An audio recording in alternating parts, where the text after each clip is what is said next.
Boa tarde a todos, saúdo-vos e sejam bem-vindos a mais um webinar a realizar pela EFIAC. Esperamos que estas ações de formação técnica vão ao encontro das vossas expectativas. Este webinar é dedicado ao tema ventilação de cozinhas profissionais, cujo orador é o Sr. Engenheiro Tiago Mestre, a quem desde já agradeço em nome da EFIAC a sua apresentação. Aproveito este espaço hoje para relembrar aos membros associados da EFIAC que amanhã, às 8 horas, se realizará a Assembleia Geral da EFIAC. Como sabem, é nesta reunião que os membros da EFIAC devem participar e decidir o curso da sua associação. O link de acesso, assim como os documentos que fazem parte da ordem de trabalho desta Assembleia Geral, já foi distribuído via e-mail. Quero agradecer também aos membros associados e aos membros vermelhos que nos apoiam sempre nos nossos eventos. Já sabem, quem não é membro associado à EFIAC e estiver interessado em ser, poderá contactar a EFIAC através do endereço secretaria@efriarc.pt e pedir o formulário de adesão. Passo então o webinar ao engenheiro Luís Neto, vice-presidente da EFIAC e coordenador-geral do CIAD 2022, Congresso Ibero-Americano de Ar-Condicionado e Refrigeração, que se irá realizar nos dias 4, 5 e 6 de maio. Obrigada e boa tarde a todos. Obrigado, engenheiro Odete. Boa tarde a todos os que nos acompanham a partir de vossas casas, dos vossos gabinetes. Um especial agradecimento aos nossos membros aqui presentes e a outros não membros, mas podem tornar-se membros. E também aqui um agradecimento muito especial ao nosso orador convidado, o engenheiro Tiago Mestre, que hoje nos vai fazer uma palestra sobre ventilação de cozinhas profissionais. É um tema um bocadinho, pode-se pensar que é um bocadinho colateral às atividades da EFIAC, mas não, porque este tema tem a sua complexidade. Não é, na verdade, já foi aqui abordado em seminários presenciais por outros oradores deste tema, e, portanto, este webinar de hoje tem este tema muito peculiar. Antes de passar a palavra ao nosso convidado, queria mostrar aqui de uma maneira muito resumida, o perfil académico e profissional do nosso convidado, o engenheiro Tiago Mestre.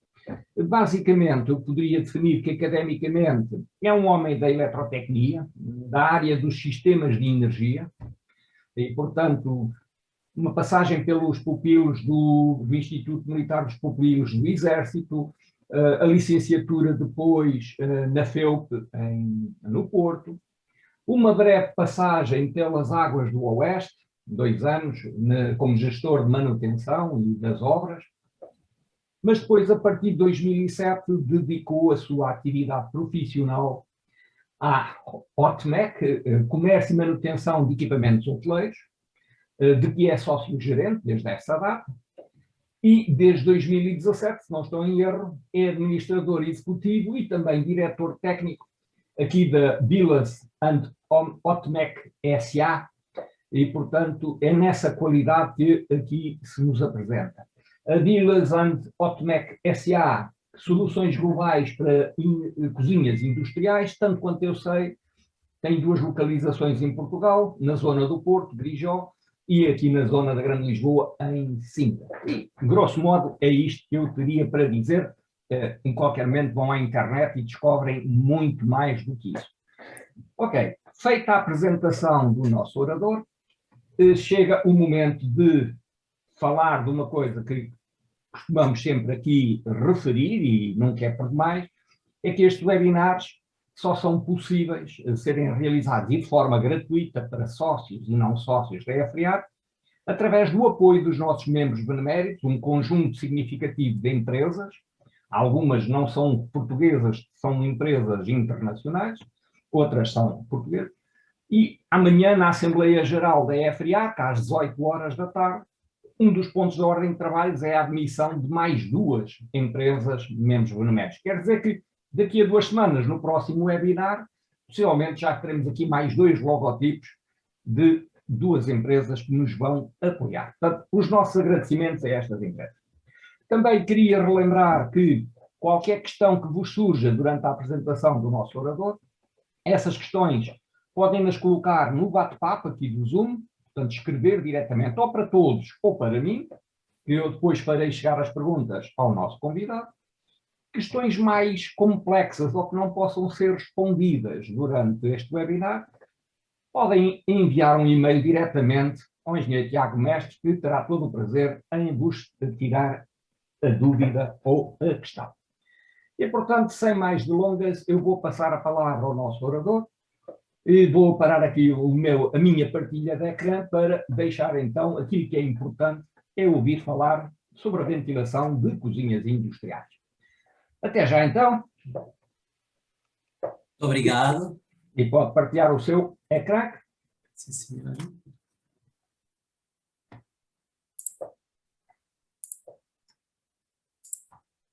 Ok, está a começar. Muito obrigado. Muito boa tarde a todos e a todas.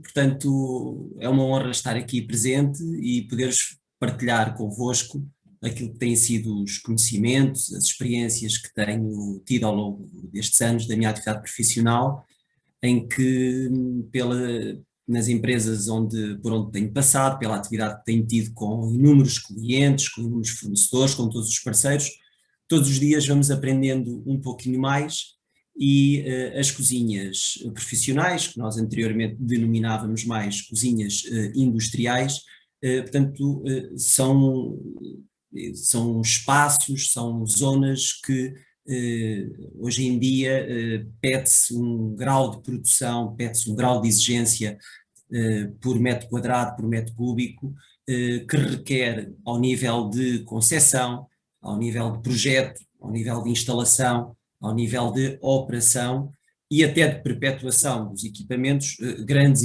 exigências.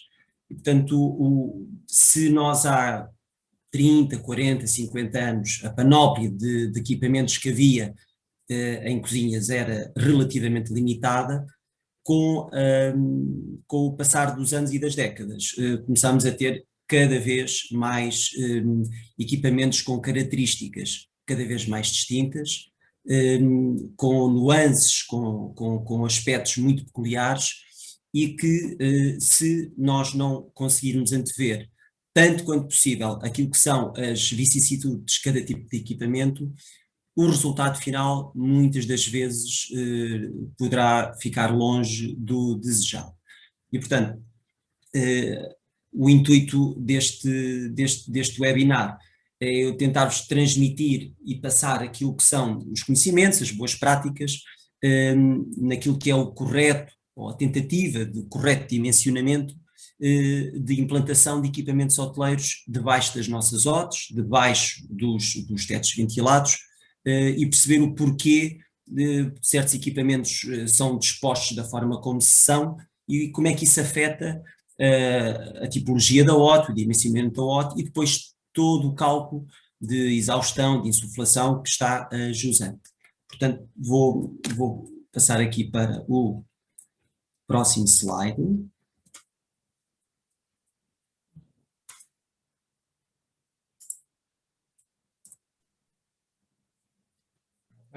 Exato.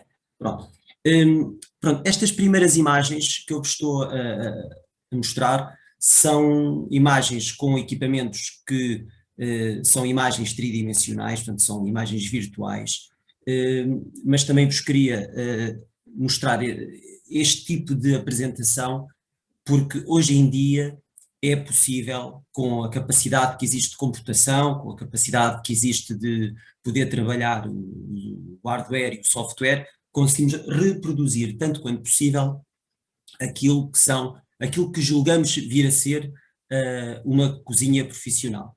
E escolhi esta imagem porque é uma imagem que apresenta aqui um conjunto de equipamentos num curto espaço de tempo, mas que podemos ver que são equipamentos que não só estão localizados, alguns deles em sítios que nós à primeira vista julgaríamos pouco atípicos, mas que naquilo que é na operação corrente de um tipo de cozinha como esta, que é uma cozinha essencialmente para, por exemplo, neste caso em concreto é mais para portanto, espaços mais de hotelaria, em que apresentamos equipamentos de dimensão média, mas com tipologias de operação muito distintas. E, portanto, por exemplo, aqui à nossa esquerda, podemos ver o primeiro equipamento, uma fritadeira, neste caso uma fritadeira dupla, é que depois existem fritadeiras de uma só cuba, de 2 cubas, e depois também com volumetrias distintas, com capacidades distintas.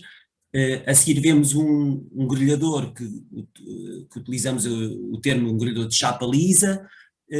Depois a seguir temos um tampo neutro, que basicamente é um tampo de apoio que não vai emitir nenhum tipo de efluente, nem de cocção e nem de combustão, mas por cima temos um equipamento sui generis, que é um equipamento que o termo que utilizamos é uma salamandra, que é um equipamento que tipicamente serve para manter pratos já confeccionados ou produtos já confeccionados, mantê-los quentes à espera de serem servidos para os clientes. E este é um equipamento que tipicamente não fica à cota de trabalho dos restantes equipamentos. É um equipamento que é elétrico, mas também existe a opção a gás. E, portanto, no que toca ao dimensionamento, por exemplo, das infraestruturas, é um equipamento que tem que ser algum cuidado, porque ele está fora daquilo que são as cotas típicas de instalação deste tipo de equipamentos. A seguir podemos ver um equipamento que é um grelhador típico para poder grelhar mais ou menos carne, peixe também é possível, mas é um grelhador também que liberta muito calor, é um equipamento que liberta muito fumo, se for a gás também efluentes da combustão, e portanto é um equipamento também específico que tem que se ter também algum cuidado. A seguir temos uma placa de indução, por cima vemos ali uma torneira, que também é uma coisa que neste tipo de cozinhas, por exemplo, para a hotelaria, há quem goste de ter ali. E depois, por fim, temos um forno de convector, que está a uma cota um pouquinho mais elevada, e por baixo um abatedor de temperatura, que no fundo é como se fosse um grande frigorífico, um frigorífico pequeno, mas com uma capacidade de arrefecimento muito grande.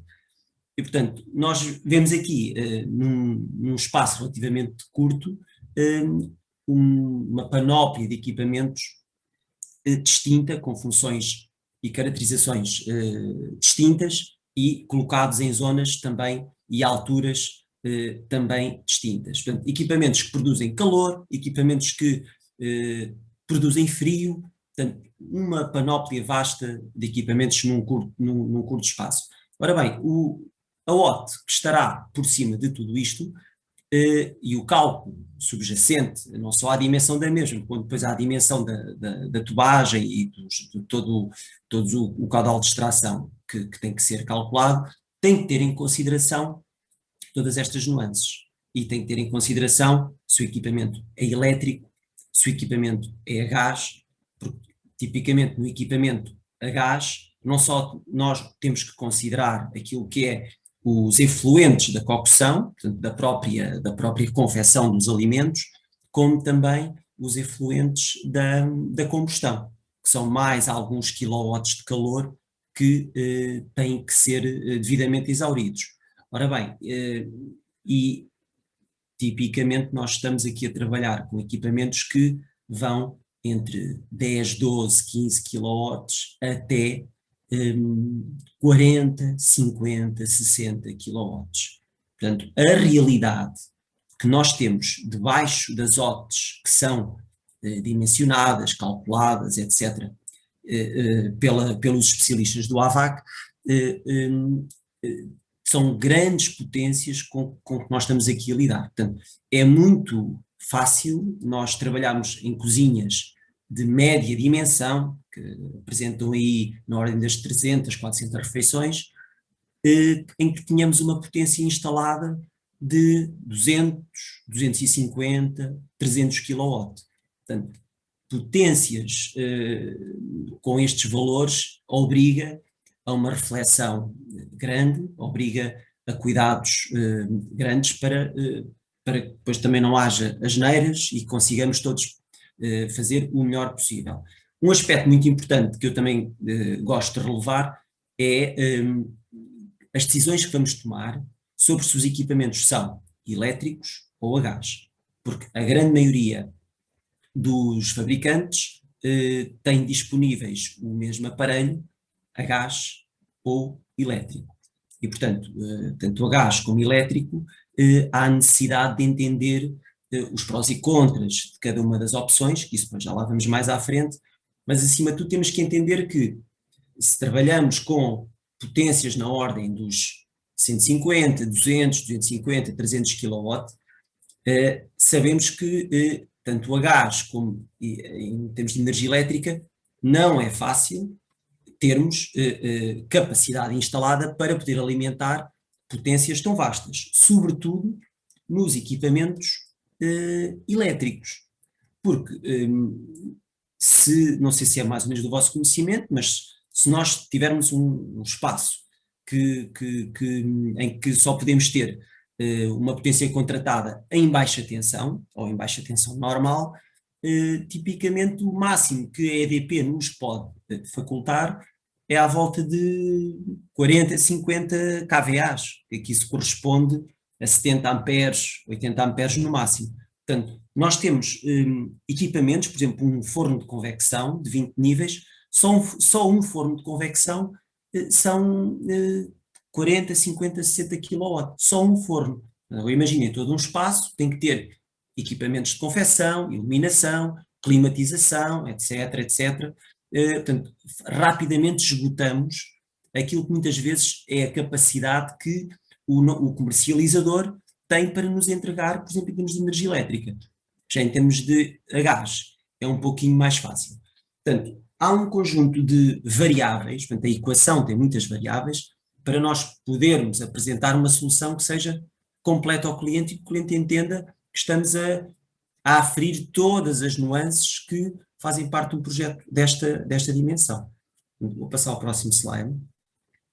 Aqui, por exemplo, é a mesma cozinha, mas nas costas, que tem mais alguns equipamentos, mas neste caso aqui, vemos que do lado esquerdo até uma cuba com uma torneira depois temos um espaço neutro, temos uma placa de indução, depois uma frigideira basculante.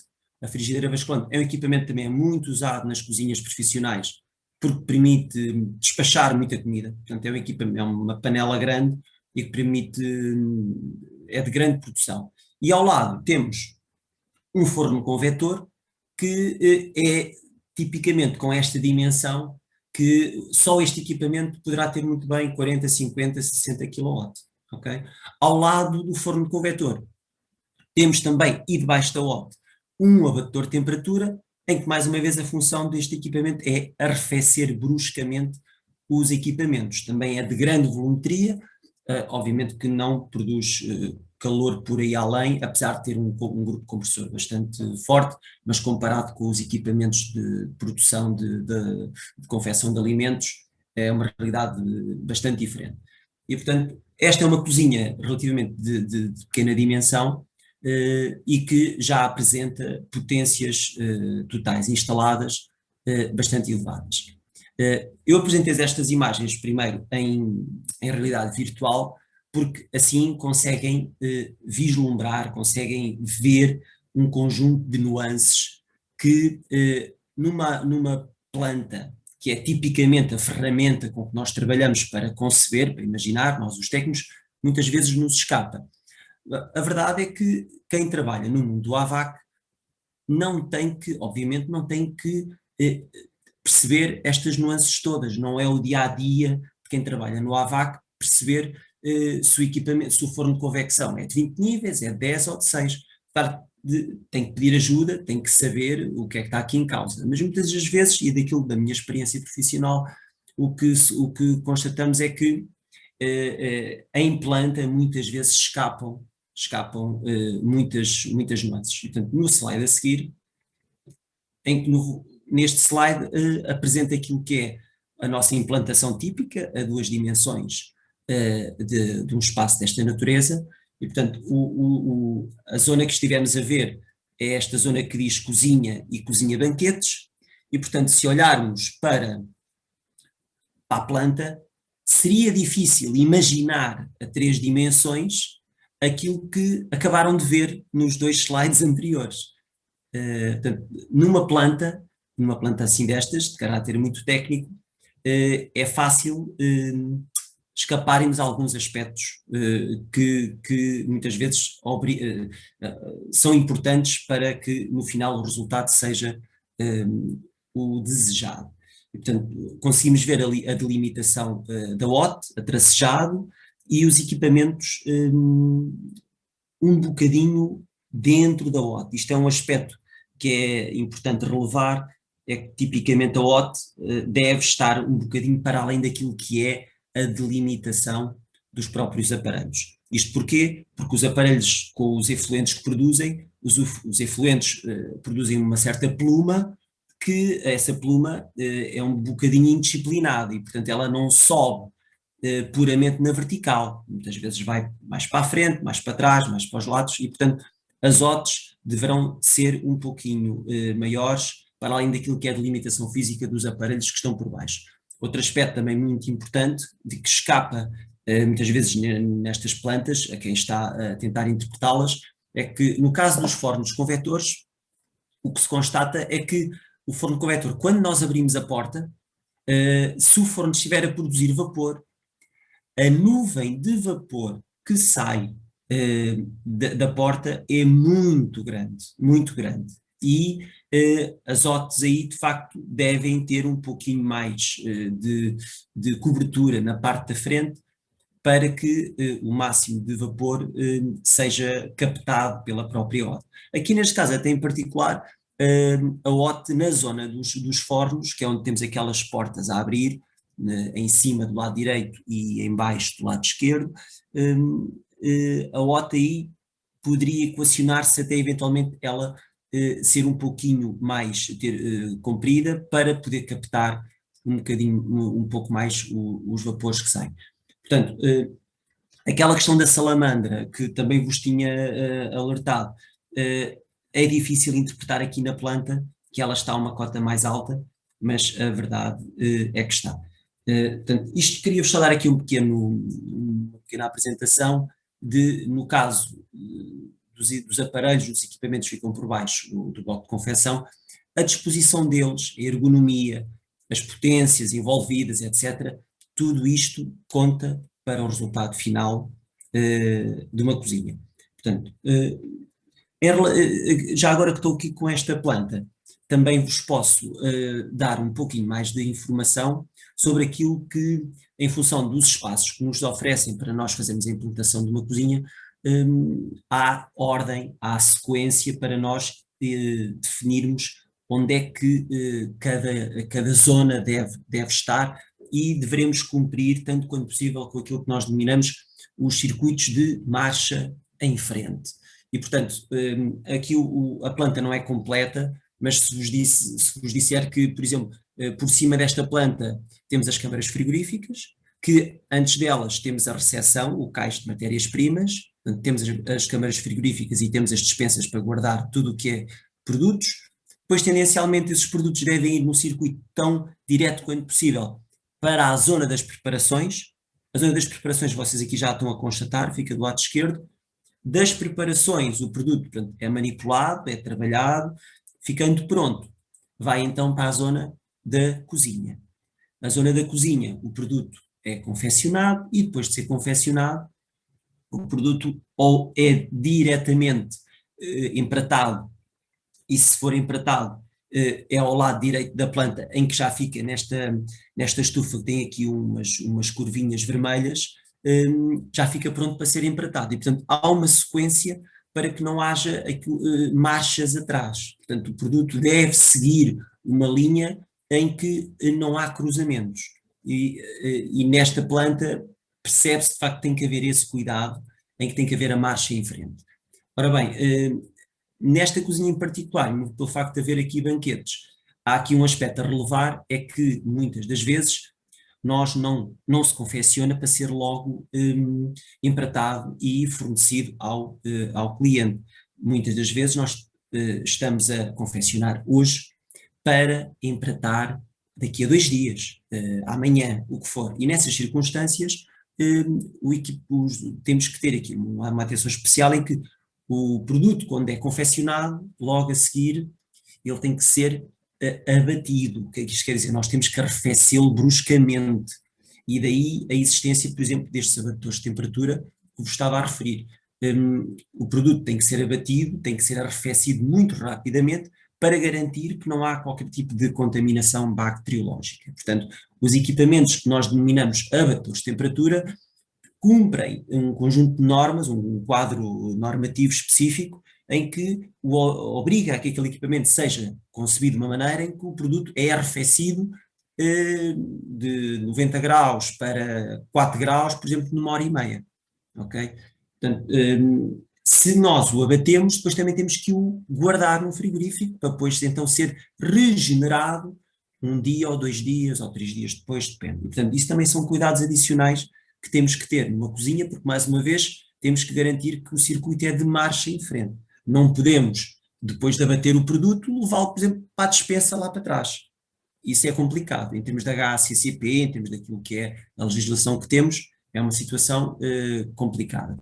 Portanto, queria-vos dar aqui este pequeno exemplo de uma cozinha de aproximadamente média dimensão e alguns dos aspectos que importa relevar para nós percebermos bem o que é que está debaixo das nossas odds, o que é e o porquê da concepção ser desta forma. Vou-vos passar aqui agora outro exemplo, que é uma cozinha de uma indústria alimentar, em que aí a equação, diria, já não é tão complexa. Não, antes disso, ainda vou passar aqui outro exemplo, que é um exemplo que na minha empresa nós trabalhamos diariamente, porque fazemos manutenção e instalação de equipamentos de conceito, entre aspas, de fast food, e portanto aqui neste caso é um caso curioso em que nós temos uns equipamentos, tipicamente são equipamentos tudo dos Estados Unidos da América, lá eles estão muitas décadas à frente na fabricação de equipamentos elétricos e a gás para confecção em contexto de fast food, e portanto aquilo que vocês aqui veem, que tem uma aparência muito esquisita, isto são fornos, só que não são fornos convetores como nós habitualmente os conhecemos cá na Europa, são fornos mas de esteira, em que nós colocamos o produto num dos lados e o produto sai do outro. O aspecto construtivo, a peculiaridade construtiva destes equipamentos é tal, que um dos aspectos, quando eu comecei a trabalhar com estes equipamentos, que me deparei e fiquei com dúvidas se era mesmo verdade, é que estes aparelhos há a gás. E estes aqui, por acaso agora não sei precisar se são a gás ou não, mas os efluentes da combustão destes equipamentos, portanto, é o próprio efluente da combustão, é o gás queimado que é chupado para dentro do forno para ser ele a produzir o calor para confeccionar o alimento. É esquisito, mas é mesmo assim. E, portanto, isto cumpre todas as normas alimentares, isto não tem problema nenhum, mas são equipamentos muito específicos que já cá temos bastante cá na Europa. A minha empresa em particular até representa cá em Portugal estes fornos que nós estamos aqui a ver, e são equipamentos que de facto não têm paralelo, são equipamentos que gastam muita energia, são equipamentos que estão sempre a trabalhar, quer haja produto a entrar, quer não haja. Portanto, aqui eu diria que o coeficiente de simultaneidade destes equipamentos é 1, não vale a pena julgarmos que é 0,8 ou 0,7 ou 0,6, são equipamentos que estão sempre 280, 300 graus à espera que o produto entre. Portanto, a gente tem que os sempre ligar primeiro. E ficam sempre naquela temperatura, e depois estamos à espera que cheguem as encomendas para eles trabalharem. Portanto, neste caso aqui, o do lado esquerdo são dois equipamentos que no fundo são um espelho um do outro, mas que, portanto, um está em cima do outro e fazem exatamente a mesma função. Existe, no caso aqui, o cliente preferiu e bem ter dois, ou por uma questão de redundância, ou por uma questão de ter capacidade de, em picos de produção, conseguir, num curto espaço de tempo, fornecer todas as encomendas. Portanto, são dois equipamentos distintos, mas são, entre aspas, casados um com o outro. O exemplo da direita também são equipamentos da mesma marca, que neste caso até há esta hipótese de serem 3 aparelhos em vez de ser 2. E são 3 aparelhos exatamente iguais. Portanto, numa situação curiosa deste modelo de equipamentos é que Na realidade são 3 equipamentos, mas se forem a gás, é como se fosse só um, porque o coletor da alimentação do gás entra no forno inferior e depois é dentro do próprio forno que vai derivando, vai picando para os fornos que estão imediatamente acima. Isto é um aspecto peculiar, mas, por exemplo, pode ser um aspecto curioso de refletir no que toca, por exemplo, à legislação do gás, em que a legislação do gás exige que haja uma alimentação e um corte individual, devidamente acessível, a cada aparelho a gás. Ora bem, nós temos aqui 3, mas a alimentação é única. Portanto, são aspectos que se colocam, que no fundo é interessante, pelo menos para mim é muito interessante refletir sobre estas coisas, porque há aqui uma confrontação, entre aspas, entre aquilo que é a filosofia de fabricação e de operação de equipamentos que vem do outro lado do Oceano Atlântico e aquilo que é a tipologia de operação de equipamentos que são feitos deste lado do Atlântico. E, portanto, em relação à exaustão e às OTs, tem que ficar por cima destes equipamentos. As OTs têm que ser, de facto, bastante generosas e têm que cobrir muito para além daquilo que é a superfície que estes equipamentos, que estes aparelhos ocupam. E porquê? Porque, por exemplo, no exemplo da esquerda, nós estamos a ver ali o produto a sair da esteira e dali é que sai todo o calor que confeccionou o produto. Portanto, tanto sai calor daquele lado, como também sai calor do lado oposto, porque a esteira corre o equipamento de uma ponta à outra. Penso que se consegue perceber do lado oposto um bocadinho da esteira que está do lado lá. Portanto, a pluma de calor que sai destes equipamentos é muito indisciplinada. Assume formas que não é uma ascensão vertical pura. E, portanto, é importante as OTs, e aqui até se percebe, esta OT de facto é a área da superfície dos fornos convetores, dos fornos de esteira que aqui estão. Portanto, isto foi um exemplo que vos quis trazer, que existe muito cá em Portugal este tipo de equipamentos, sobretudo nestas pizzarias que produzem de forma mais rápida as pizzas. Portanto, era impensável neste tipo de cozinhas nós termos aqueles fornos que nós vemos em alguns restaurantes, portanto, aqueles fornos a lenha ou aqueles fornos a gás em que o cozinheiro põe a pizza lá dentro, depois tira.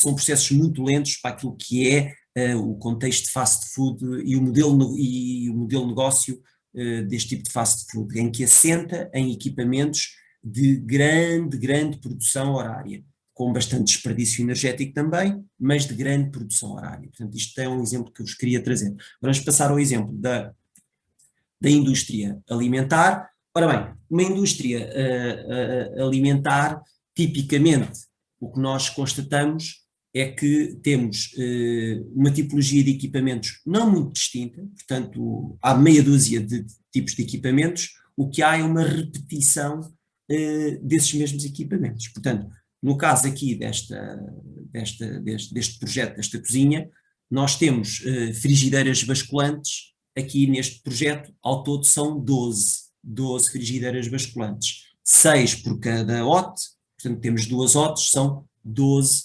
frigideiras basculantes. Fornos convetores, que estão lá ao cantinho, ao fundo, são 6, julgo que são 6, e portanto julgo que estão todos debaixo da mesma OT, e depois ainda temos umas marmitas lá mais escondidas na parede do fundo, que não se vê aqui muito bem.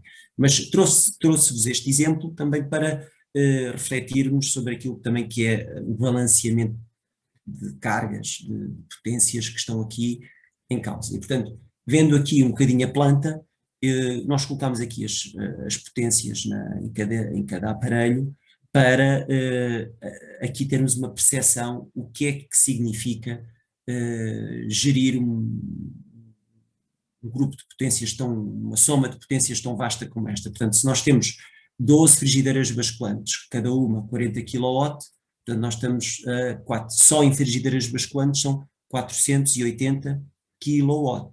Portanto, isto é só para basculantes, que costumamos dizer basculantes, é quase meio megawatt, ok? Portanto, arranjar energia elétrica, por exemplo, para isto tudo, não é fácil. Portanto, claramente temos que ir para médias tensões, ou então temos que trabalhar com gás, ou ainda há certos fabricantes que ainda nos permitem escolher equipamentos que trabalham a vapor.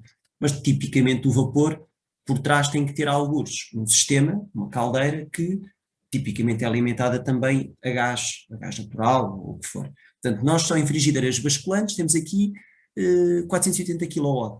E se formos somar também os fornos convetores, debaixo de outra OT, temos 6, portanto, temos à volta de 300 e qualquer coisa, 360 kW, só em fornos convetores. E depois ali as marmitas à volta de 50 kW. Ora bem, isto tudo somado vai para 700 kW, coisas deste género. Isto já são potências que de facto é preciso sabermos muito bem em que águas é que estamos a navegar. Porque depois, no momento de decidir, de escolher, temos que ter em atenção, de facto, o que é que as entidades comercializadoras nos oferecem. Porque eu posso ter energia elétrica, posso ter gás, posso não ter gás, por exemplo, posso ter gás natural ou não, ou posso ter GPL, ou propano, ou butano, tudo isto tem que ser equacionado. E isso também é um aspecto que me interessa relevar, porque o gás tem os seus efluentes da combustão, e o gás temos que contabilizar também aquilo que são essas emissões em termos de calor que tem que ser exaurido destes espaços.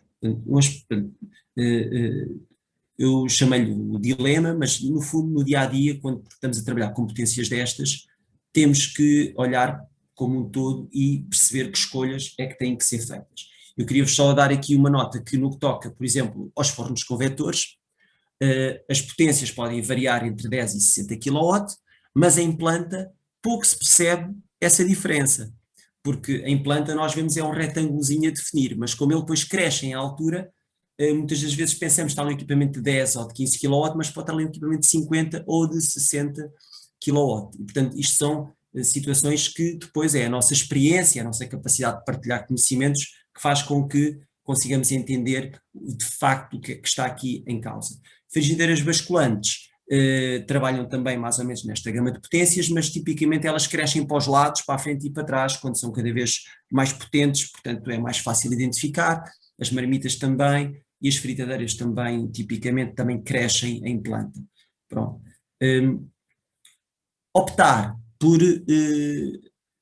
gás, energia elétrica ou vapor, ou um mix das três, é algo que temos que ter em consideração. Portanto, a energia elétrica apresenta limitações no que toca às infraestruturas, porque sabemos que quando começamos a sair da baixa tensão normal e temos que ir para a baixa tensão especial ou para a média tensão, os requisitos, etc., já são muito complicados. Tem como um aspecto também menos positivo o preço do quilowatt-hora. Portanto, em Portugal o preço do quilowatt-hora, em média, para a energia elétrica, poderá rondar aí em baixa tensão na casa dos 18, 19, 17 cêntimos, e isso é um contra, porque o gás natural andará aí na casa dos 6 cêntimos, 7 cêntimos.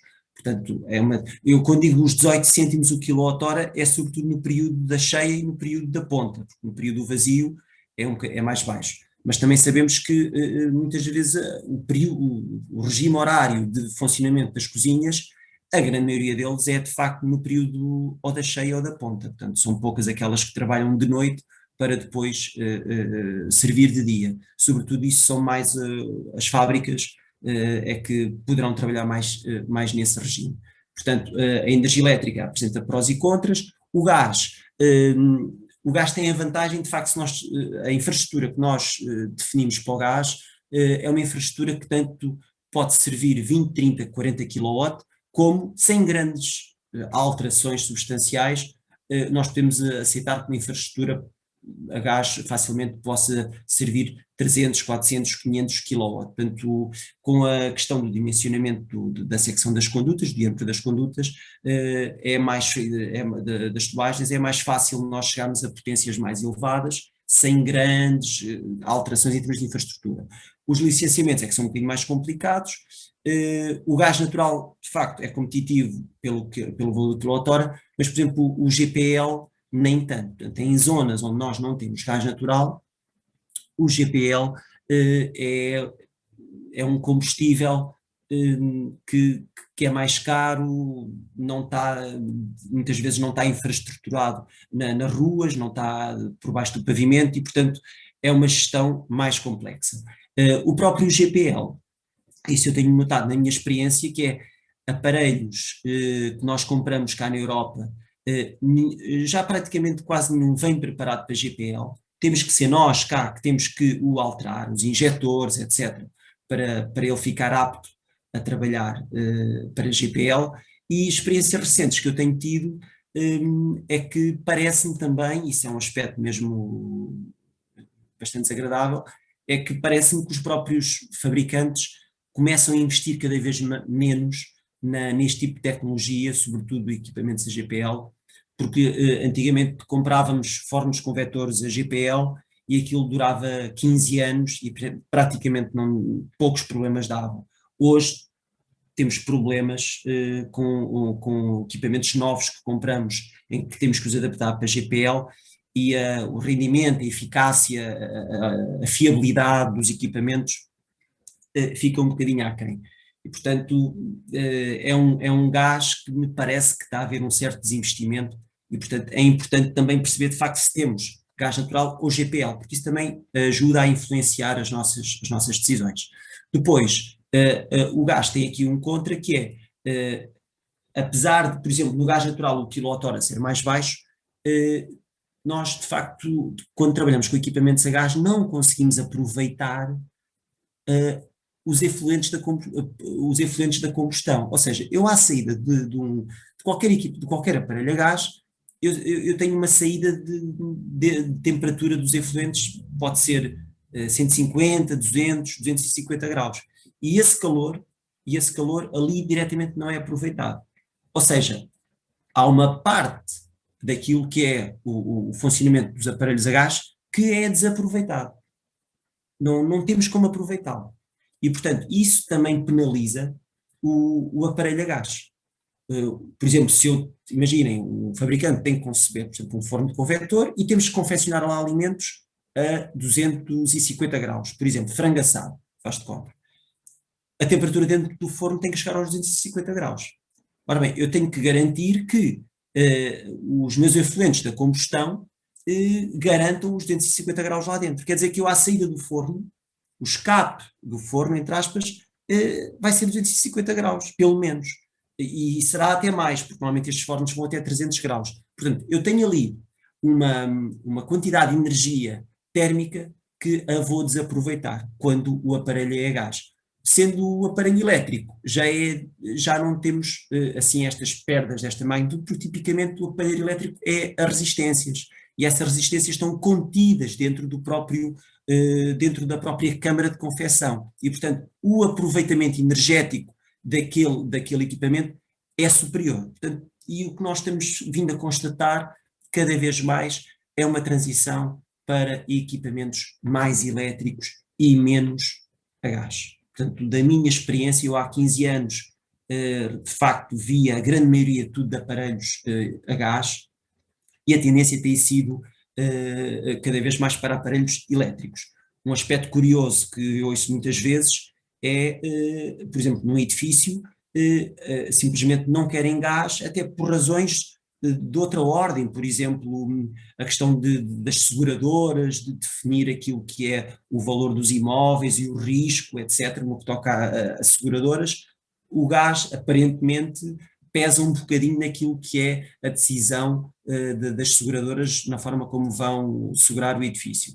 E, portanto, também tenho visto muita gente dizer, não, neste edifício não há gás, e, portanto, vai ser tudo elétrico. Cada vez ouço mais isto. Portanto, havendo um PT, tendo um posto de transformação, se recebem média tensão, pronto, preferem ter tudo elétrico, e provavelmente tem média tensão, o preço do quilowatt-hora poderá andar ali se calhar 8, 9, 10 cêntimos, não, são valores que eu não sei de cor, e portanto até já se assemelha muito àquilo que é o valor do quilowatt-hora do gás natural, e portanto são aspectos que só têm que ser relevados.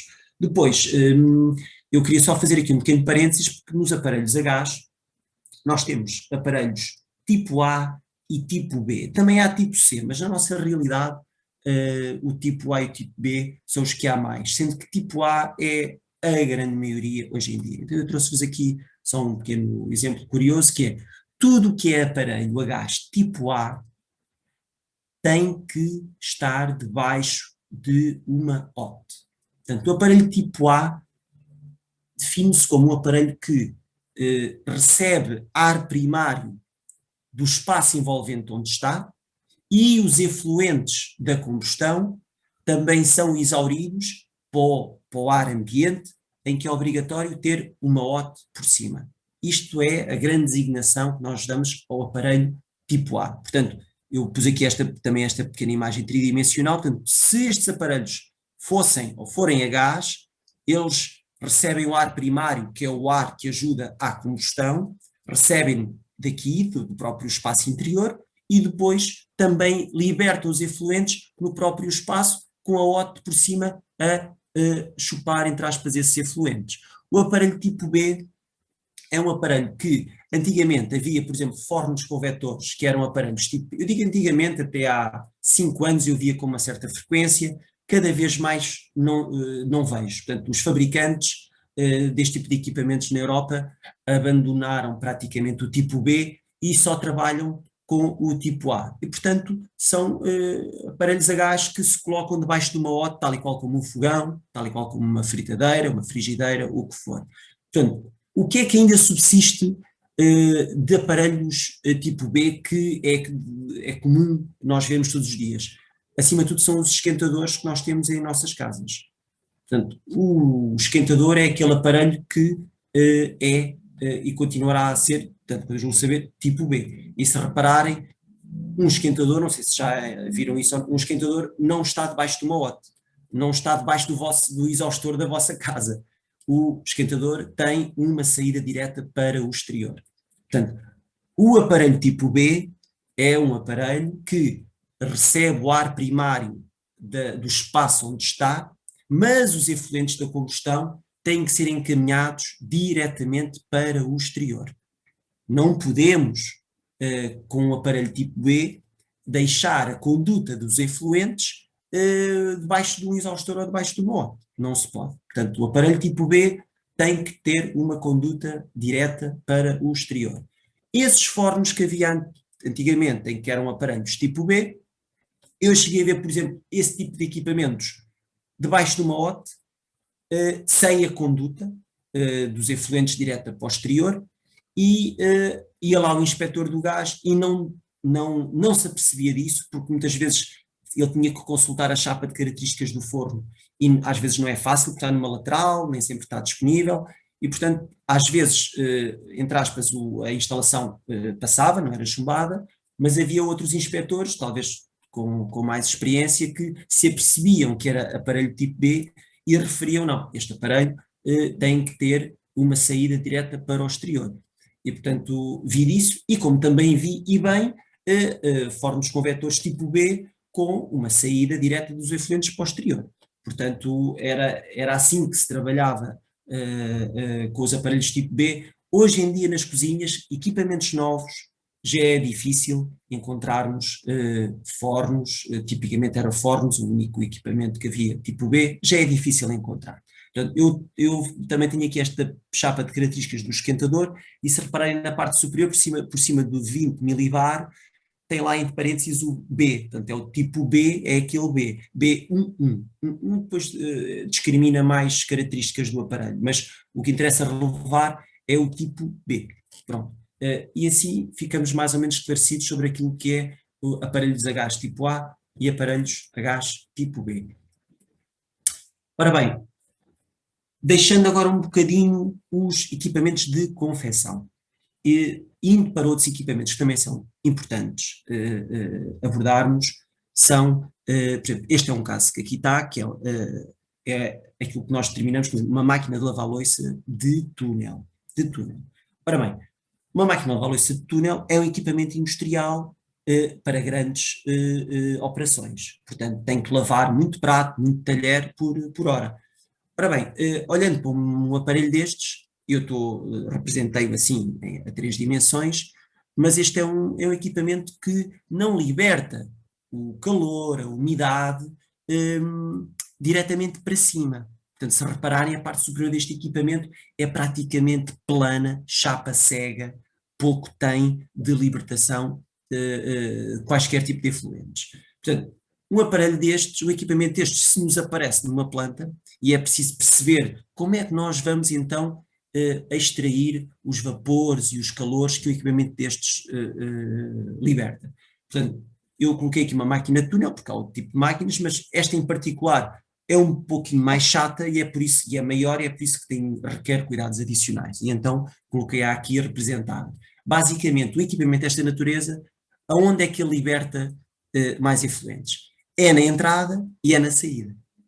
E, portanto, quando nós nos deparamos em planta com um equipamento destes, que sabemos que temos que retirar dali o calor e as umidades, tipicamente o que nós devemos garantir é que haverá 2 pontos de extração de efluentes. É no início da máquina e no fim.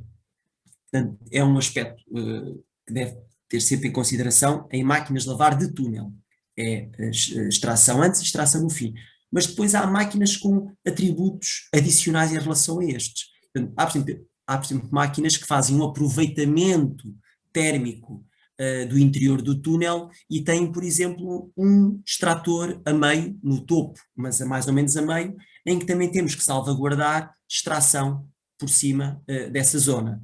E, portanto, para equipamentos desta dimensão, com esta complexidade, tipicamente devemos falar com o projetista do espaço ou com supostamente a empresa de equipamentos hoteleiros que está a fazer a consultoria, ou a empresa que ganhou o concurso dos equipamentos e já sabe que equipamento em específico é que lá vai colocar. Portanto, cada equipamento, cada marca, cada modelo tem atributos, tem características distintas e o ideal será sempre haver diálogo e falar com quem sabe especificamente sobre estas máquinas. Inclusivamente os fabricantes determinam em fichas técnicas do equipamento aonde é que devem ser colocadas as OTs e quais deverão ser os caudais.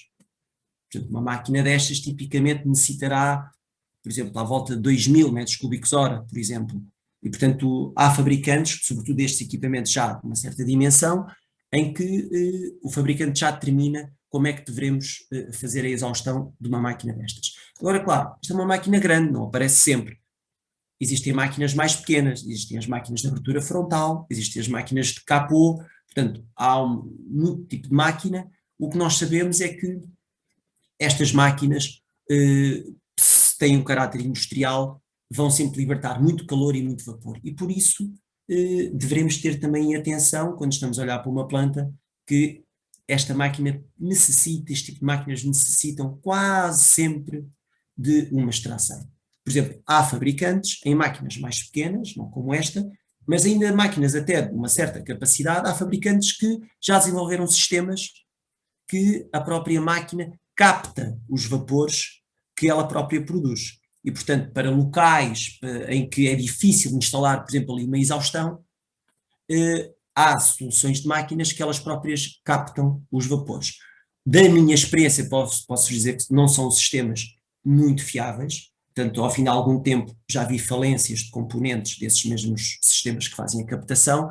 Eu continuo a sugerir, tanto quanto possível, que haja de facto a extração em zonas em que tenhamos este tipo de equipamentos de lavagem de louça automática. Portanto, máquinas de lavar também são equipamentos a ter em consideração no dimensionamento de sistemas de extração. Outro aspecto também muito importante, muitas das vezes em planta, é quase impossível às vezes de se perceber e terminar, nós tipicamente nas cozinhas profissionais vamos ter sempre equipamentos de produção de frio. Ora bem, esses equipamentos de produção de frio têm que ter um grupo compressor. Esse grupo compressor vai produzir calor. Portanto, o grupo compressor é constituído por um condensador, um compressor, e esse condensador normalmente faz a permuta ar-fluido. Ora bem, eu preciso de arrefecer o meu fluido que passa dentro desse condensador. Se for ar, eu sei que vou aquecer o ar naquela zona. Nas implantações que nós costumamos ver de equipamentos hoteleiros em cozinhas profissionais, nem sempre estão representados aonde é que vão estar instalados os grupos compressores. Por exemplo, eu tenho aqui alguns exemplos aqui de câmaras frigoríficas. Aqui não está representado onde é que vai ser o grupo compressor. Qual é que é o problema disto? Se define que os grupos compressores vão ficar, por exemplo, que é o mais comum, por cima das próprias câmaras.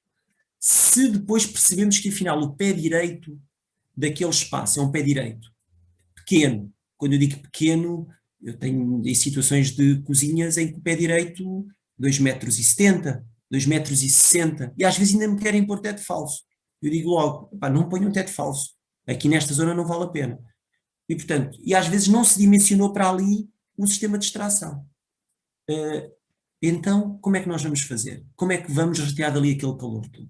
Muitas vezes não se retira, aquilo fica assim. No inverno aquilo até trabalha mais ou menos, chegamos à primavera-verão, sobretudo os equipamentos que fazem temperaturas negativas, portanto a conservação de congelados, a -18, posso-vos dizer por experiência minha, é muito difícil chegarem aos -18 graus.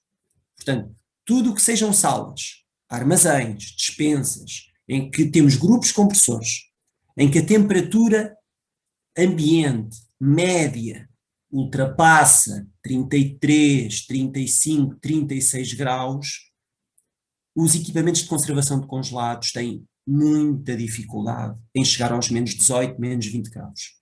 E isto em termos de gasto energético, de degradação precoce dos componentes, dos compressores, de potenciais fugas nos circuitos hidráulicos, é vastíssima e acaba depois por haver muitos custos de manutenção, muitas chatices entre as partes todas. Portanto, quem está no mundo do AVAC e de vez em quando depara-se com este tipo de cozinhas, quando virem frigoríficos, câmaras frigoríficas, etc., perguntem, por favor, ao projetista, perguntem à pessoa dos equipamentos hoteleiros, a quem for, aonde é que estão os grupos compressores?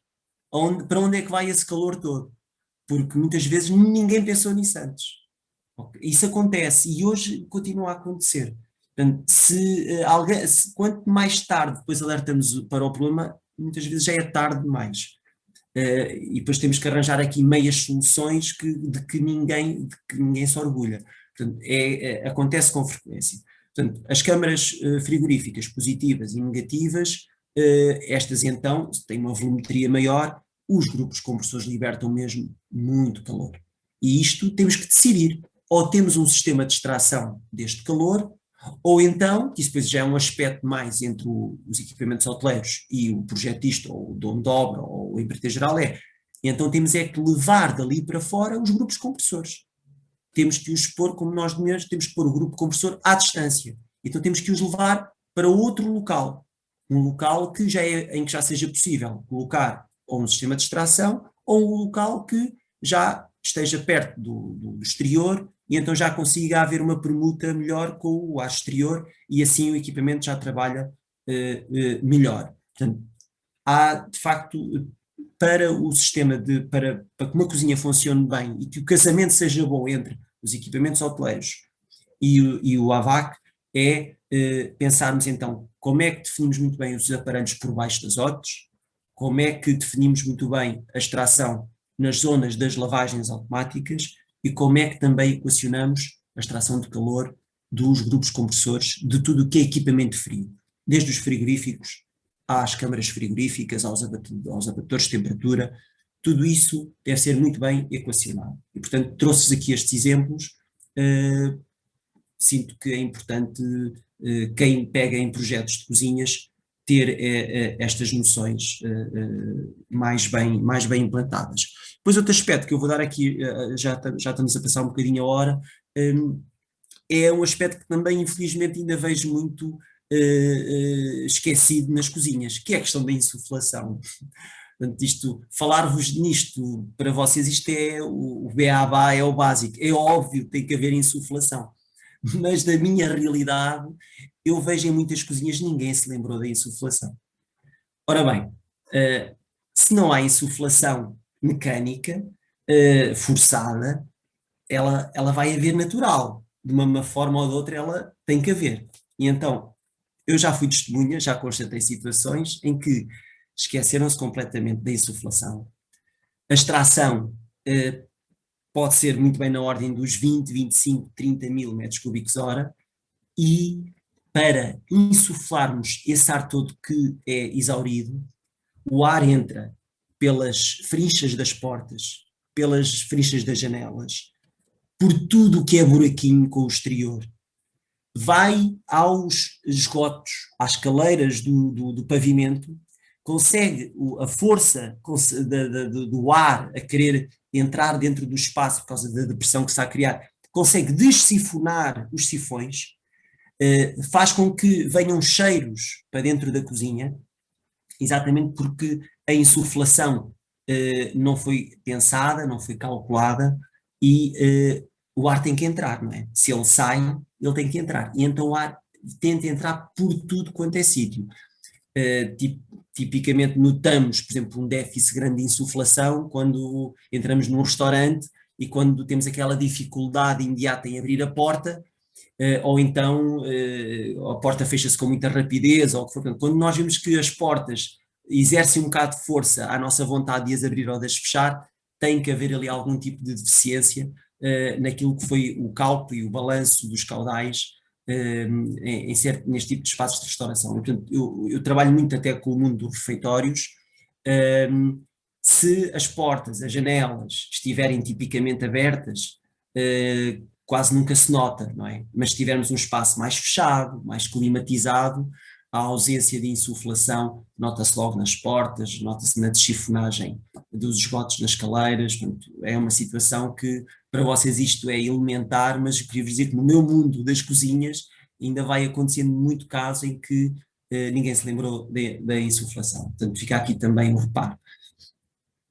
Ora bem, e para terminar, porque de facto já vai um bocadinho longo, queria-vos apenas partilhar que felizmente existem normas, e as normas são documentos de apoio que nos permite pensar, permite ajudar, e portanto já existem normas que nos ajudam a caminhar neste território em que estamos.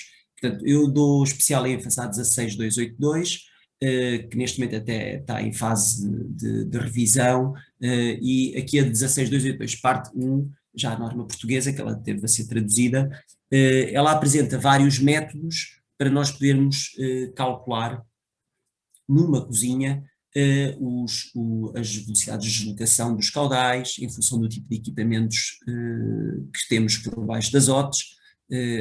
Abordam aqui temas fornos, marmitas, banhos-maria, portanto daquilo que já tivemos a falar, fritadeiras, grelhadores, etc. Apresenta vários métodos de taxa de renovação, métodos baseados em velocidades, etc. Portanto, eu deixei isto é um tema que eu já não estou tanto por dentro, porque são equipamentos, são estudos que eu no meu dia-a-dia não faço, mas de facto já existem normas que permitem ajudar quem está no mundo do AVAC a ter que fazer os cálculos para as extrações e para as insuflações. Até na 16282, aqui temos um exemplo em que dão uma cozinha, um exemplo de cozinha, e até abordam as potências dos equipamentos, abordam os valores do calor sensível, da umidade, e em função destas definições que já existem, portanto, para a maioria dos equipamentos com que nós trabalhamos no dia-a-dia, nas normas isso já está refletido, as suas características, potências, calores sensíveis, etc. E, inclusivamente na 16282, até existe a definição para o frigorífico, portanto a potência dele, isto é um exemplo, não é? 0,25 kW, é um frigorífico relativamente pequeno, de uma porta, mas também já houve esta preocupação, isto que eu gostaria de transmitir, já houve esta preocupação em também definir nas normas tipologias de equipamentos que devemos ter em consideração quando sabemos que eles estão em planta, ter já o cuidado de perceber que é preciso calcular o AVAC em função deste tipo de equipamentos. Inclusivamente, também na mesma norma, temos também já equipamentos de lavagem automática da louça, em que também se refere aqui, portanto, máquinas automáticas programadas com carregamento manual, máquinas de 2/6, tais de capota, máquinas de túnel, portanto, túnel de tapete. Portanto, estão a ver, já há estudos, já há informação, conhecimento adquirido sobre esta matéria, que também vos ajudarão no futuro, quando se cruzarem com um projeto de uma cozinha, terem esta informação também do vosso lado. E pronto, basicamente é isto que eu tinha para vos apresentar. Fico ao vosso dispor, muito obrigado, e se houver tempo para podermos responder a alguma pergunta, alguma questão que surja, estou à vontade. Muito obrigado. Muito obrigado, engenheiro Tiago Mestre, foi muito esclarecedor, abriu-me o apetite, curiosamente, mas à parte das brincadeiras, tenho aqui pelo menos três perguntas que já me surgiram, vou aqui compartilhar a minha tela para que todos possam ver as perguntas, incluindo o orador. Mas eu não sei se vocês conseguem ver. Eu tenho que interromper o compartilhamento, peço desculpa. E agora não estão a ver, pois não? Sim, estamos. Estão a ver? Estamos a ver, estamos. Eu é que deixei de as ver, mas pronto. Pois, mas estamos a ver. Então a primeira pergunta vem do Luís Costa, como é feito o controle de ventilação para admitir e extrair os vapores e gases nasóticos que ficam acima destes equipamentos e qual a sua influência no condicionamento de ar destes locais? Muito bem. O controle da ventilação, e que eu tenho constatado, é o seguinte, portanto, é feito o cálculo, é feito todo o projeto e vamos avançar para a obra propriamente dita. O controle da ventilação que eu mais tenho constatado hoje em dia é haver o controle por variação de frequência ou variação de velocidade dos extratores e depois também dos insufladores quando os há. E portanto é através desse controle de ventilação que é o mais comum que eu vejo. Há sistemas que eu sei que existem, nunca me cruzei com eles, mas sei que existem, e julgo que até há uma empresa em Portugal que também trabalha com esses equipamentos, em que instalamos sensores de umidade e sondas de temperatura nas OTEs, e em função do cálculo, da medição do valor da umidade e do valor da temperatura, faz também informar o variador de frequência para ele acelerar ou reduzir os extratores, os motores dos extratores, e com isso conseguimos uma aferição mais próxima da perfeição. Portanto, se há uma carga térmica e uma carga de pluma de vapor superior, esses sensores detectam e vão informar o variador ou a central, o que for, para dar ordem para os ventiladores trabalharem mais depressa ou mais devagar. Portanto, são sistemas que em Portugal são relativamente raros, mas sei que existem. Okay? Portanto, isso existe. Depois também há o clássico que já sempre houve, que esse praticamente não se pode chamar aquilo um controle, que é o clássico interruptor on-off. Pronto, também existe, mas pouco mais do que isso. A segunda questão é da engenheira Odete Almeida. Face à simultaneidade de funcionamento dos equipamentos de confecção, é possível utilizar um ventilador de extração de velocidade variável na OT? Se sim, qual é o parâmetro físico a ter no espaço para fazer essa variação? Ora bem, a primeira parte da pergunta é fácil de responder, porque de facto cada vez mais estamos a optar e sugerimos às empresas do ar-condicionado para proporem variadores de velocidade para controlar os seus tratores, e portanto isso é correto, é verdade, e felizmente tem sido uma realidade cada vez mais presente. O que pesa aqui contra esta solução é o próprio custo dos variadores de velocidade. Portanto, um variador de velocidade de 2,2 kW, por exemplo, 400 volt, pode custar muito bem 800, 900 euros. E, portanto, isso no peso de um sistema de extração relativamente simples, em que é um ventilador de cobertura, são meia dúzia de metros de conduta de spiro de 500, e uma OT de 3 metros por 2 metros.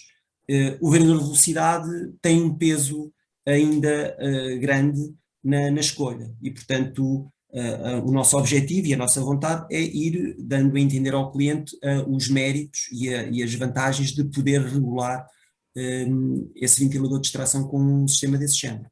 Ora bem, se sim, qual é que é o parâmetro físico a ter no espaço para efetuar essa variação?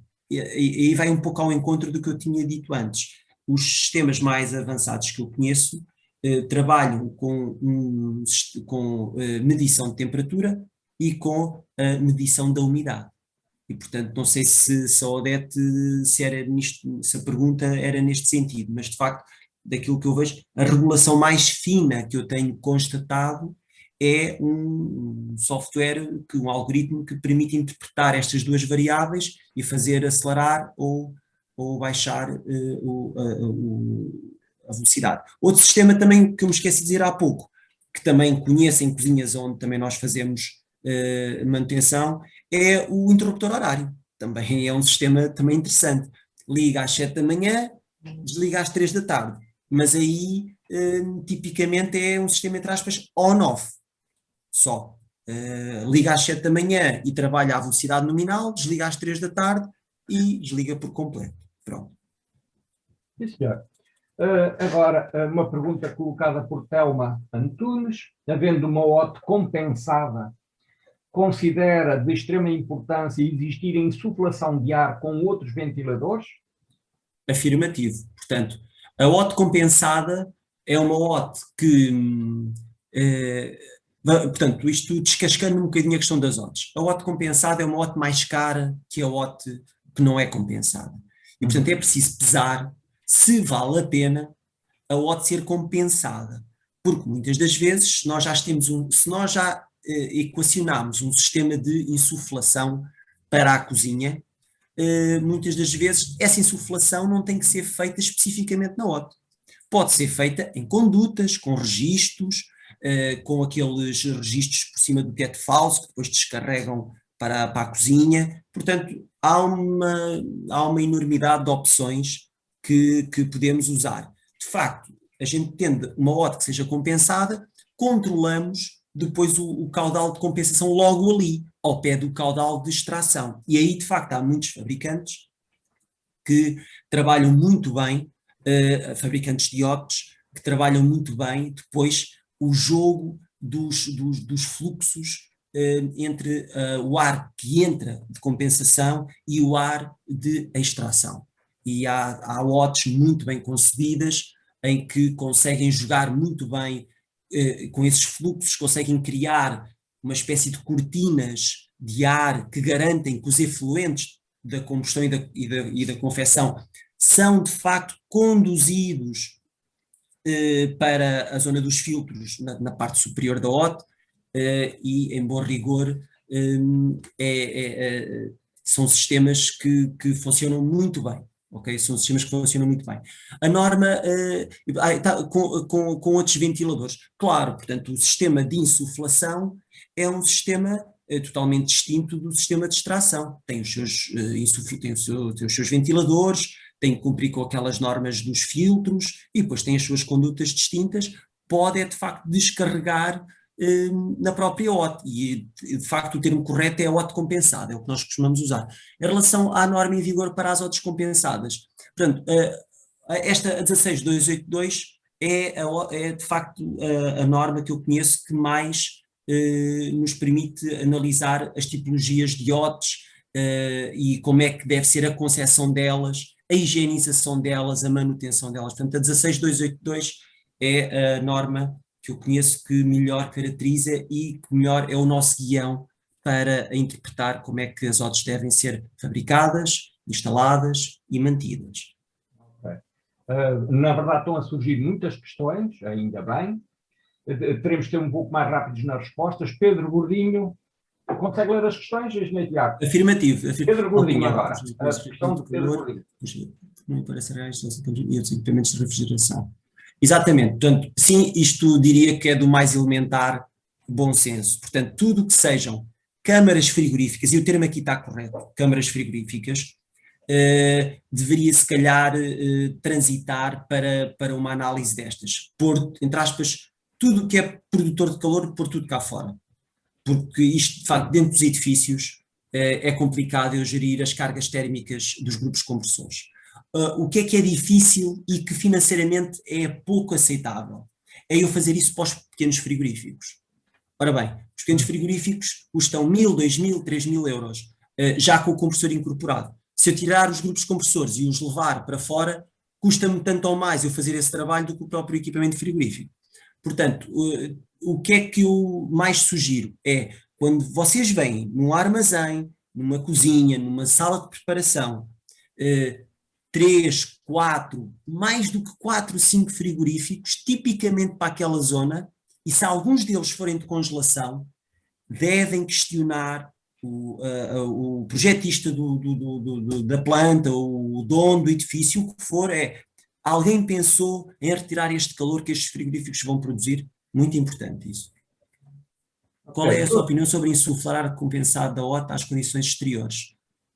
Sim, ora bem, a insuflação de ar é um aspecto que tem que se ter muito cuidado quando esse ar não é climatizado.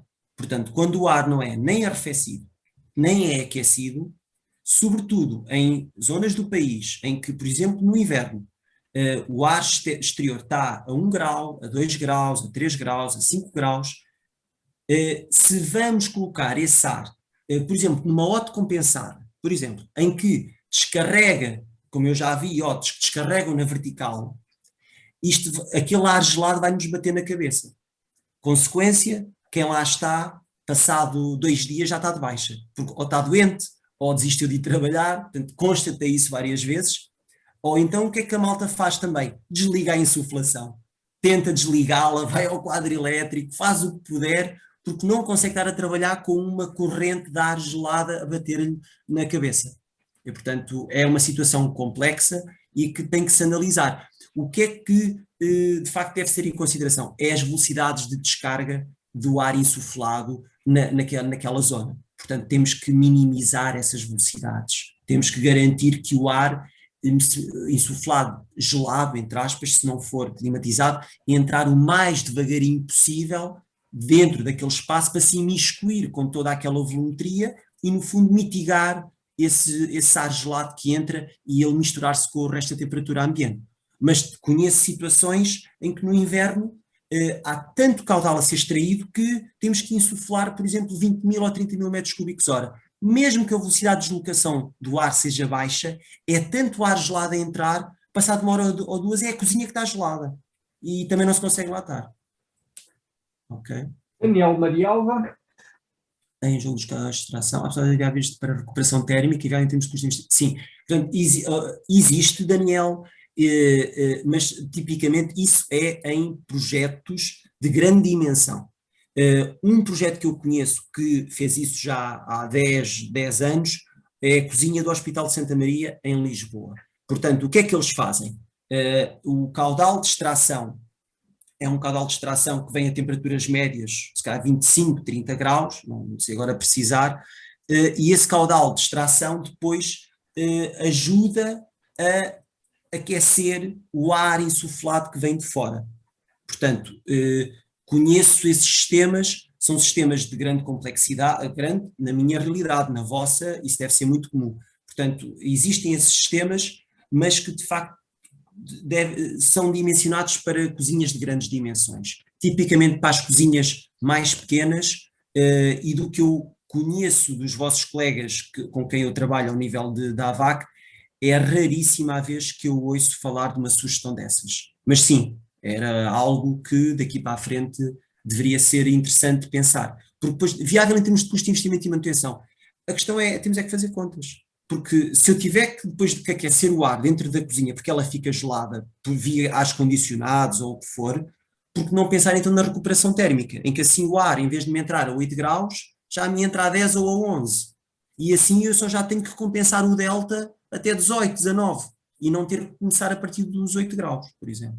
Em relação à manutenção, qual a periodicidade média das operações a levar a cabo, bimestral, etc., e se a filtragem for eletrostática? Olha, da realidade que eu conheço, por exemplo, na realidade da filtragem eletrostática, se de facto há uma utilização muito intensiva, eu diria que aquilo, se não for semanal, na pior dos casos, quinzenal. Existem baterias eletrostáticas que, por exemplo, têm forma de armazenar o óleo que é ali retido, e então não tens que ir lá tantas vezes limpar aquilo, porque aquilo retém ali, tem uma bacia, podes ir já de 15 em 15 dias, ou se calhar de mês a mês.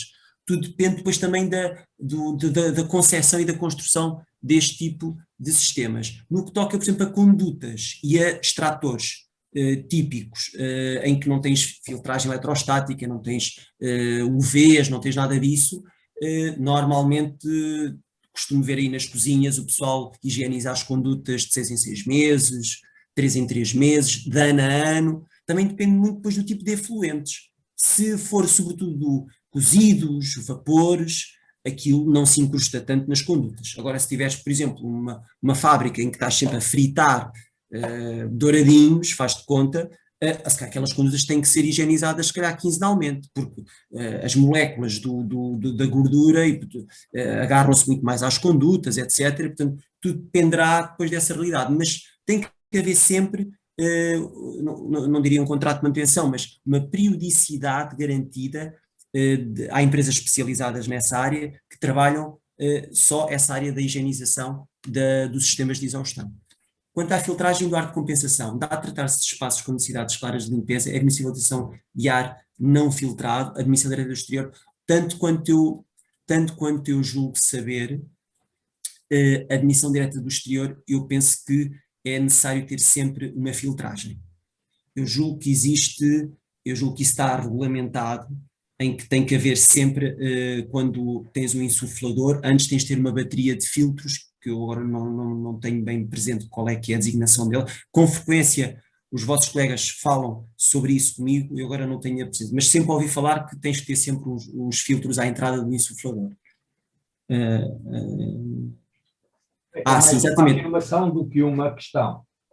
Sim, exatamente. Portanto, eu faço parte de um grupo de trabalho, que é o grupo de trabalho número 4, de uma comissão de trabalho no IPQ, em que estamos a trabalhar, exatamente, eu faço parte deste grupo que está a rever a norma, e neste caso a norma 1037, parte 4, em que também abordamos estes temas dos produtos da combustão. Portanto, a ENP 1037, parte 4, porque há parte 1, parte 2, parte 3, parte 4, foca-se mais nos aparelhos a gás e na ventilação dos mesmos. E, portanto, é um pouquinho mais específica, mas é uma norma, por exemplo, esta norma é a norma de referência para tudo o que seja aparelhos a gás. Pronto, é uma norma muito importante, que já é utilizada já há bastantes anos. De acordo com a sua experiência, qual vai ser o intervalo de tempo para a limpeza dos pré-filtros a montantes eletrostáticos e para estes em particular? Esses filtros, da minha experiência, é semanal, no mínimo.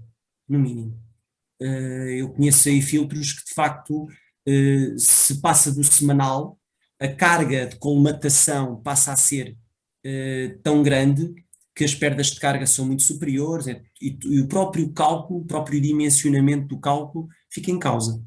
Ok? Portanto, estes filtros são os filtros que nós vemos tipicamente na OT, penso que é aqueles filtros que o Paulo está a referir, são filtros que têm que ser higienizados com a maior frequência possível. Não há mais a dizer sobre isso. Vou deixar passar a última questão, porque já vamos muito adiantados. Questões adicionais façam diretamente para o engenheiro Tiago Mestre, mas como é pertinente e ainda temos muita gente em linha, 102 pessoas ainda atentas a este tema, a última questão de Mário Carvalho. Ora bem, a pergunta é espetacular, porque o que interessa no final do dia é se compensa ou não a gente investir em hardware que supostamente nos vai fazer poupar no futuro.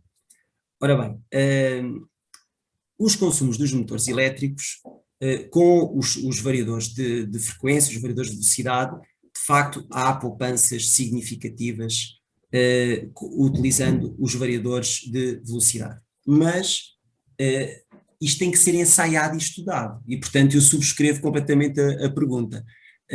Deve haver um estudo para se fazer este payback, porque, como eu tinha dito há pouco, os variadores de velocidade ainda representam um custo muito elevado, 900 euros, 1000 euros, um variador de frequência para 1,7 kW, isso é praticamente o mesmo valor do ventilador de cobertura ou de uma caixa de extração. Quer dizer, o que controla custa o mesmo do que aquilo que extrai. Portanto, parece ser um pouco sem sentido. Portanto, este payback, há uma forma, e a forma para ser bem feita existem medidores de energia. O que é que a gente tem que fazer?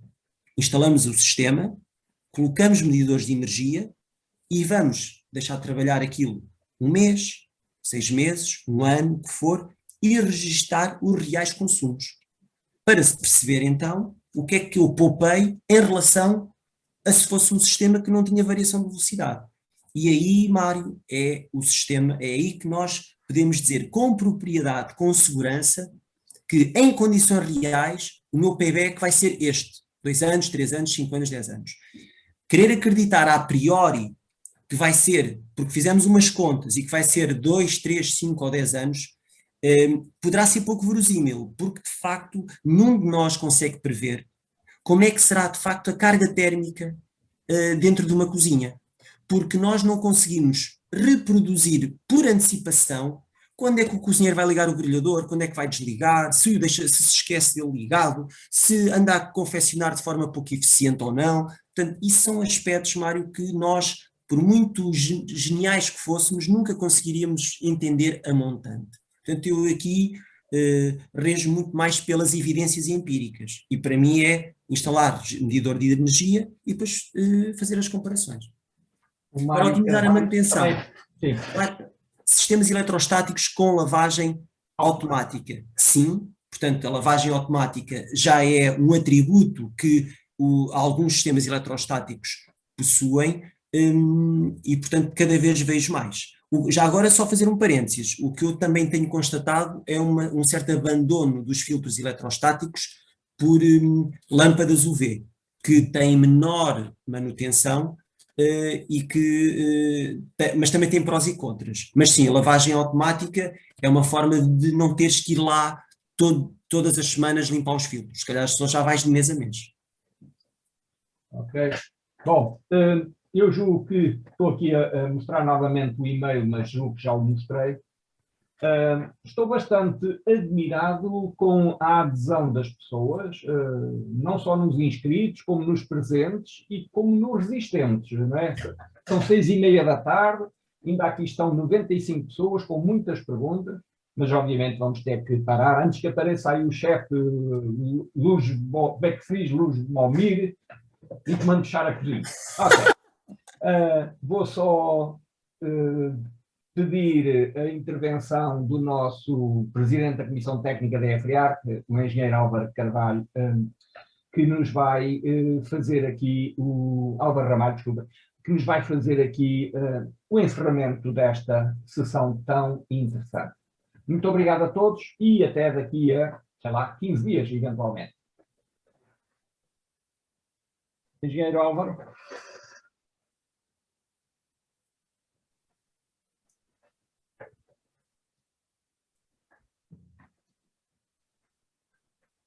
Não está? Engenheiro Álvaro Ramalho.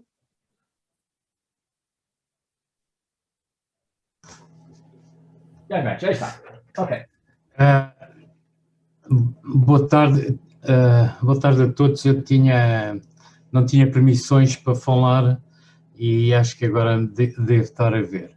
Então, eu, primeiro de tudo, acho que foi uma apresentação, como o Luís Neto frisou, com bastante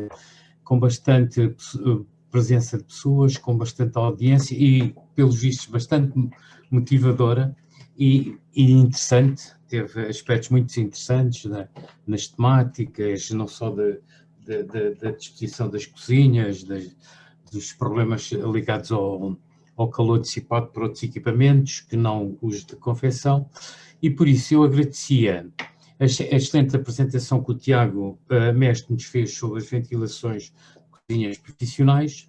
Agradeço ainda a todos os participantes, deixando ainda uma palavra de apreço aos associados beneméritos, que, como frisou também o Luís, nos proporcionam todas as condições para termos este tipo de webinars e de uma forma aberta a todo o público e não só aos associados da EFRIAC. Por isso, eu desejo a todos um bom final de tarde e obrigado, Tiago Mestre. Muito obrigado também. Ok, está concluído este webinar. Muito obrigado a todos e até daqui a 15 dias. Muito obrigado. Obrigado. Boa tarde. Boa tarde. Boa tarde.